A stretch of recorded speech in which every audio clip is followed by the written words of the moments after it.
সরকারি যেটা বরাদ্দ হবে সেই বরাদ্দ জনগণের জন্য বরাদ্দ হয়, প্রত্যেকটা পয়সা খরচ হচ্ছে সঠিক জায়গায়, এটা নিশ্চিত করতে বলেছি।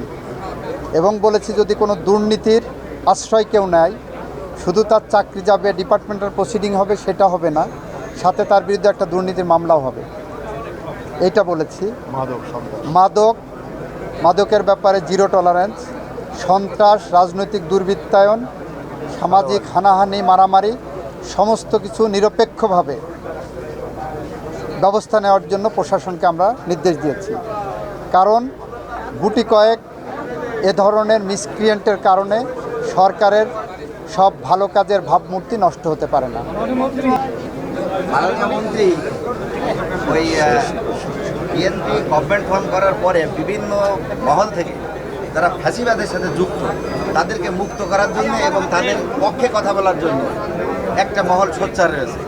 এই সম্পর্কে এই সরকারের অবস্থান। সরকার জনমতগুলোকে দেখছেন এবং সরকার আইনসঙ্গতভাবে ফ্যাসিস্টদের বিচার করতে বদ্ধপরিকর।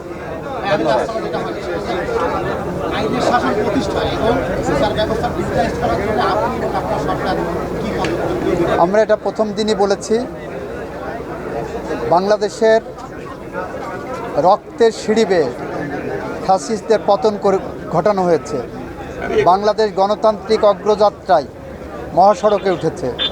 সুতরাং আইনের শাসন, ন্যায় বিচার, মানবাধিকার প্রতিষ্ঠায় আমাদের সরকার বদ্ধপরিকর এবং সেই পথ ধরে আমরা হেঁটে যাব। এটাও ইন্টারনাল ডেভেলপমেন্টের ব্যাপার চলবে। Thank you. Thank you. আমার বার্তা, এ ধরনের অপরাধ যেই করে থাকুক এবং তাদেরকে যদি কেউ শেল্টার দিতে আসে তাদেরকে সহ শিকড় উপড়ে ফেলা হবে।